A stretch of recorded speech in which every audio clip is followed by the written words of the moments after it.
evening, night dwellers. This is your host with the ghosts, offering you all a chilling toast this evening. First, I would like to thank you all for tuning into the Dread Waves, listening to these haunting tales that lurk within the core of your nightmares.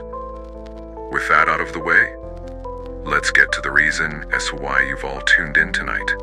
And tonight's tale is called The Bleeding Grin, Cold Case Files. Here we follow a rather disgruntled homicide detective by the name of Vincent Cole, as he's assigned a murder case that is a lot more than what it seems to be. At the core of it all is a simple painted smiley face. Time to dim the lights, dear listeners, and tune in as we begin our tale of murder. Enjoy, my fiendish friends. This is the audio recording of Detective Vincent Cole. Case number 2871. Supplemental audio log. October 23rd, 3:47 a.m. Let me get this straight for the record, because I don't think I'm gonna solve this one. They told me this started 6 months ago. Bullshit. I've been pulling threads all week, and this thing goes back further than any of us want to admit. Ridgeview Elementary. First documented case. Janitor found a pink smiley in the girls' bathroom. Fresh paint, still wet. Called maintenance. When they returned 20 minutes later, that goddamn smile had dripped into a red grimace. No victims, no missing persons, just this thing on the wall. They painted ovaries. 3 days later, the janitor quit, moved to Alaska. Died in 91, sitting at his kitchen table, hands folded. Autopsy said natural causes. Then 1998, Margaret Hale, retired nurse, 911 call at 2:17 a.m. Dispatcher heard her screaming about the face in the hallway before the line filled with static. It wasn't there when I went to bed. Oh my God, please send help right away. They found Hale exactly like our current victims. Kitchen table, hands folded, and on her floral wallpaper that fucking smiley. Only now it looked like it was made with peeling skin. The paint's always the same. Human saliva mixed with something else. Lab techs won't say it outright, but the DNA's wrong. Like someone took scraps of different people and stitched them together at the molecular level. Every victim gets a letter 2 days before they die. Plain white envelope, no postmark. Inside, a pink smiley drawn on cheap notebook paper. We tested the third victim's letter. The ink was still wet after 3 days in an evidence locker. Know what it was? Saliva, with traces of the previous victim's DNA. Like this thing is passing along pieces of itself. You know what Tommy Reese told me? The Ridgeview kid? He said when he saw the smiley in '83, it winked at him. And for 30 years after, he'd wake up with pink paint under his fingernails, no matter how much he scrubbed. Cole, you alive in there? Jesus Christ, Daniels.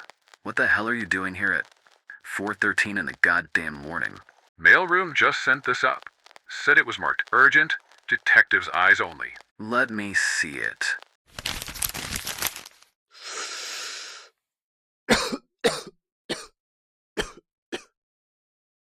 Cole, you okay? You look like you've seen a... It's damp.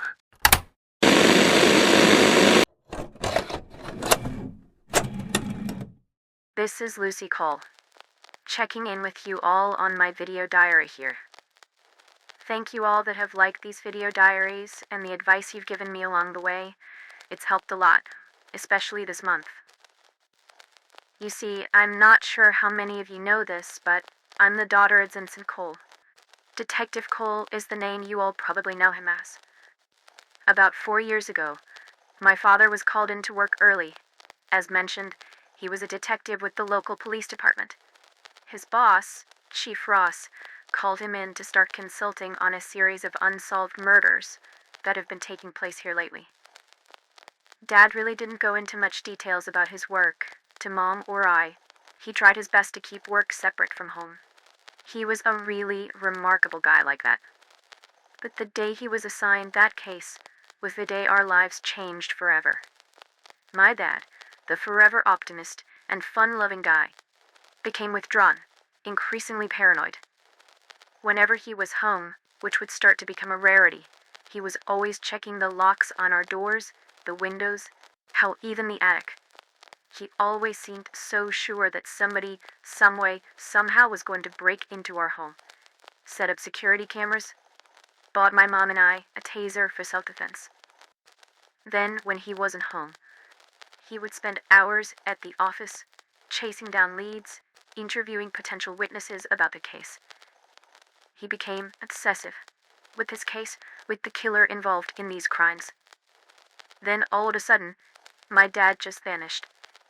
I remember it so vividly in my head, like it happened just yesterday and not years ago. He came into my room, sat on the bed, and gave me a kiss on the head, like he always used to do. Told me how proud of me he was, and he even apologized for how crazy he'd been acting. He told me that he was going to take off early that day, come home and make his famous tacos. Side note, my father was an incredible cook as well. Then he left the house, got into his car, and drove off, and that was it. He never made it to the office. Chief Ross called Mom to ask where he was and why he hadn't bothered coming in. What preceded that was a full-on investigation that lasted for months. The last known sighting of Dad was on a gas station surveillance camera. It caught him at a station at the edge of town, withdrawing money from an ATM. He filled up his vehicle and he leaves. Now I know what you're thinking. Maybe he just abandoned Mom and I. You say that because you don't know my dad the way I did. The way I thought I did, at least. Since then, there's been nothing. The case is still ongoing, and his vanishing has been rough on us. So Dad, if you ever see any of these video diaries, I love you and I hope you come home soon. Please.